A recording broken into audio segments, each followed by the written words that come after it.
Did they also mention that? Let me give some. Did they mention that? Some facts. Facts are that there have been soldiers killed on both sides. There have been firing from your side, which has killed people on our side. These are facts. And please do not close your eyes that this has not happened. Okay. Now, second fact. But do you expect Indian forces? No, Mr. Tariq Azim, do you expect Indian forces, when they are fired upon, when there have been 57 ceasefire violations by Pakistan between January 1st and August 5th, 80% more than the corresponding year, our soldiers are being beheaded and killed. Do you expect the Indian government and the Indian army to sit there and do nothing when they are fired upon 6 times since Saturday? Are those violations mentioned? That. No army. Does the Punjab Assembly have the courage, sir, to pass a resolution against Hafiz Saeed saying he wants to carry out full-scale jihad against India? You tell me, sir. Does your government and your political class have the courage to act and pass a resolution against Hafiz Saeed? When you finish your speech, I'll speak. It's not a speech, it's a straight question. Does it have that courage? Okay. Now, it doesn't need any courage. It does not have to. Oh, yes, it does. There is freedom of speech. When Narendra Modi goes and kills 2,000 Muslims and makes all those fiery speeches, it is freedom of speech. Oh, yes, sir. When others like late Bal Thackeray says that Pakistani players will not be allowed to play a match in Bombay, show me one comment. Show me one comment. Oh, come on, please. Let's be very clear on it. Don't join references. Used to say please, that we will not allow Pakistani cricketers to play a match in Bombay. Mr. Tariq Azim, I am talking about an internationally proven terrorist. Hafiz Saeed is. And you passed resolutions against him. You banned his organization in 2008.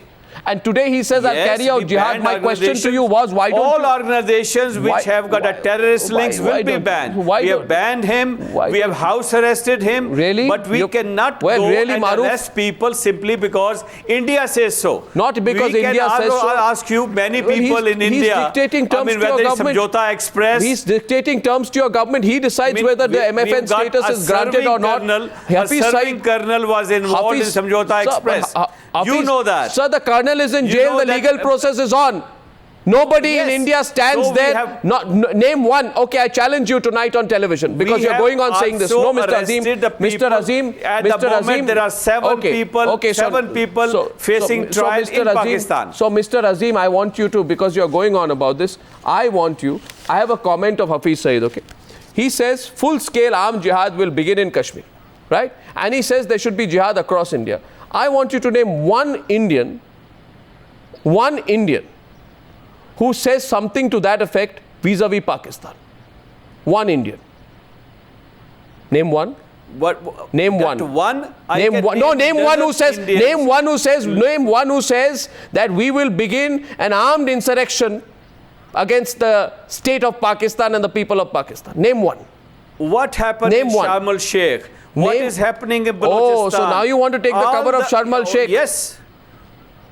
Yes, because you want to say we'll export our because you want to export your terrorism and continue the talks. What happened? You didn't answer my question. What happened in East Pakistan? But you did not answer my question. You did not answer my question. Who was training Mukti Bahini? Sir, you did not. Who was sending Indian army? We liberated Bangladesh because we had to. We were forced to because of a human rights violation. When I came to New Delhi, Maruf is responding. I showed you Times of London. I showed you Times of London, your program, where it was clearly stated that Indian army disguised as Mukti Bahini entered East Pakistan.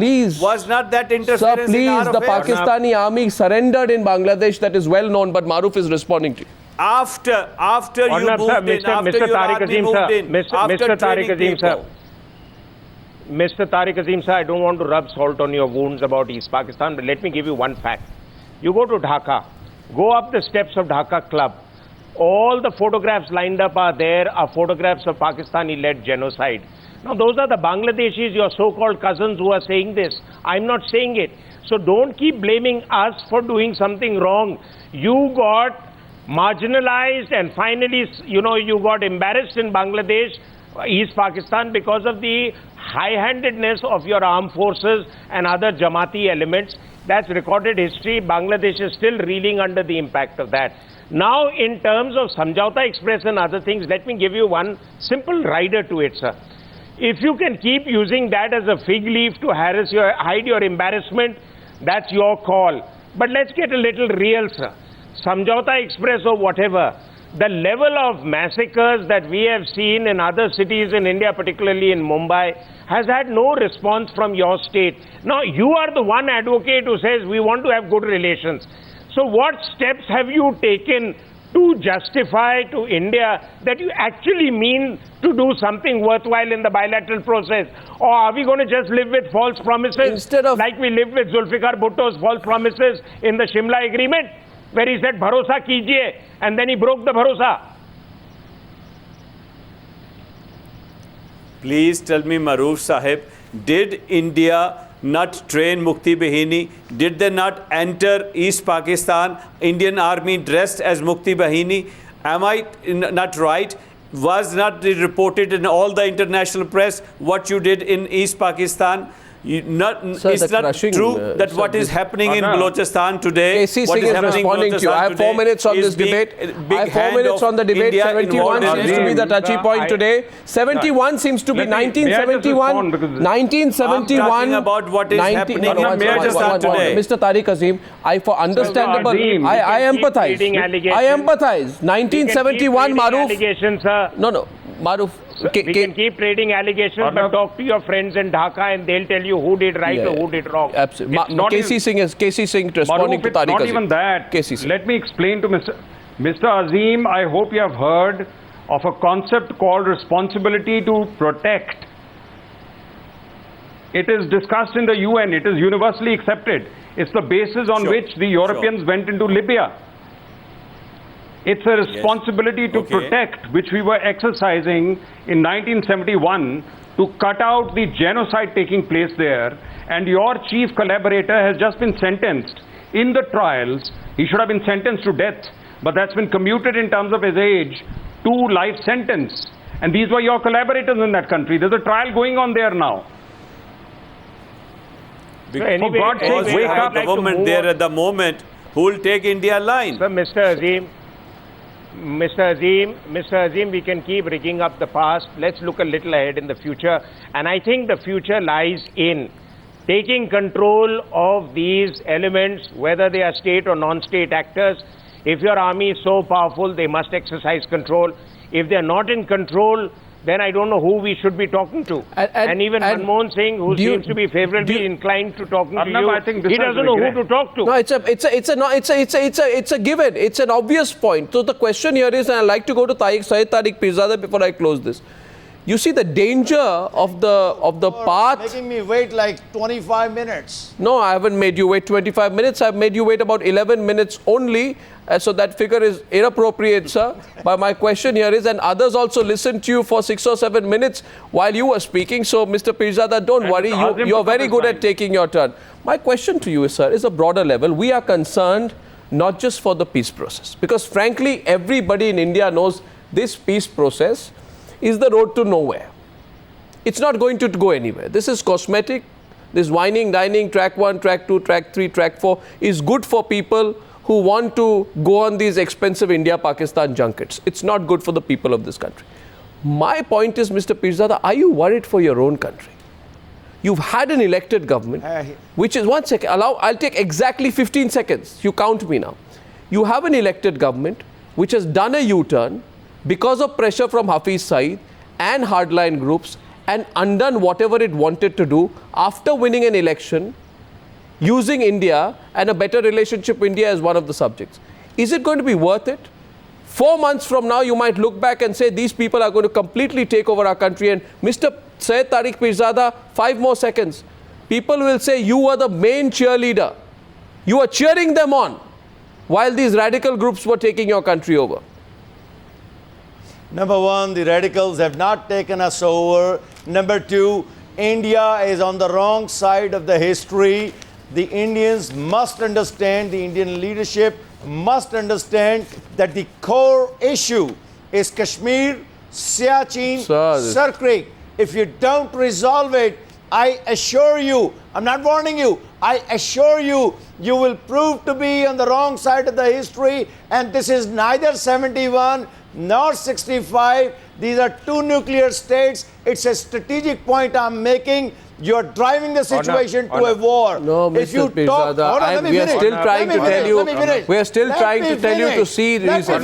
We are telling you to see reason. See reason. Let me finish. See reason and don't give in to these groups. Sit down on the table, discuss these issues. Otherwise, if you think that you are a superpower or a semi-superpower, let me remind you, you are wrong. You are a very ordinary country, and Pakistan I think we've all had equal say, like it did in the past. Mr. Pirzada, just no, I'll tell you one thing. Mr. Pirzada, don't speak the language of war so easily. One second. Maruf, before you come. Mr. Pirzada, sometimes you are driving the situation to war. Sometimes, Mr. Pirzada, sometimes in the muscularity of our approach, we lose touch with the reality. Let's not speak the language of war so easily. And I think there is room for Pakistan to correct its mistake and put people like Hafiz Saeed in. It's still time for Pakistan to correct and course correct. Giving in to Hafiz Saeed is not an answer right now. That's a general view. If you want to, then you will pay for it. Look, your problem is you are obsessed with Hafiz Saeed. Yes, we are. Nobody you should be obsessed with him as well. Pakistan. He is your hero, I believe, not mine. No, it was your minister who told our reporter 3 days back that he's our problem, not yours. And I will send you a tape of what your minister said. The only thing that you worry about is, because this is what you worry about. The issue is this, that Hafiz Saeed talks about Kashmir. And this is what you hate about him. But that's your problem. You are a state. Don't listen to him. Sit down on the table. I'll tell you one thing. Hafiz Saeed doesn't talk about Kashmir. Hafiz Saeed talks rubbish. That's the point. I listen to his interviews. Dozens of interviews. He talks rubbish. Kashmir. Maruf. Well, let me just 4 quick points. One. Quickly, Maruf. Need to close. Kashmir. Yeah. Hafiz Saeed rants on Kashmir because it's good for his recruitment. 2, if you want, take Sir Creek away. Both sides have anyway agreed it can be given away to Pakistan. 3, Siachen, you'll never get it because you never set foot on Siachen. Sir, please listen to me, sir. You'll not get Siachen because you never set foot on Siachen. Pehle wahan pahuncho to. And finally, as far as Kashmir is concerned, read the UN resolutions. Let's abide by the UN resolutions. The UN resolution itself gives Kashmir to India. You want to follow the UN resolution? Let's implement it. Go back and do a little history reading, sir. Sir, Mr. Pirzada, you have been indoctrinated by the hardliners at Rawalpindi. Get real and smell the coffee. Get real and smell the coffee. You are out of touch with reality. Well, we still hope tomorrow. We still hope that the reality is the resolution of 48. Well, we still hope. I'm running short of time, and I still hope. I want to say this with this utmost sincerity, and I hope Tariq Azim supports me on this. That tomorrow, if your Pakistan Assembly wants to ratchet up the situation by passing an anti-India resolution, Mr. Tariq Azim, that will be the end of whatever remains of this so-called peace process. No, I think we should follow the example set by Nawaz Sharif.